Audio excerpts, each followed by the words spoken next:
కర్నూలు జిల్లాలో రాజకీయంగా ఉద్రిక్త పరిస్థితులు నెలకొన్నాయి. ఆలూరు ఎమ్మెల్యే విరూపాక్షిని పోలీసులు అరెస్ట్ చేసి ఆయనపై 3 సెక్షన్ల కింద కేసులు నమోదు చేశారు. అనంతరం ఎమ్మెల్యేను ఆలూరు జూనియర్ సివిల్ జడ్జి కోర్టుకు తరలించారు.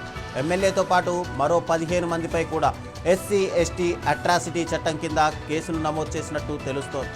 అయితే ఇవి రాజకీయ కక్షతో పెట్టిన అక్రమ కేసులని వైసీపీ నేతలు ఆరోపిస్తూ ఇప్పుడు ఆందోళన వ్యక్తం చేస్తున్నారు. ఇక ఘటనతో చిప్పగిరి పోలీస్ స్టేషన్ వద్ద ఉద్రిక్త వాతావరణం కొనసాగుతోంది.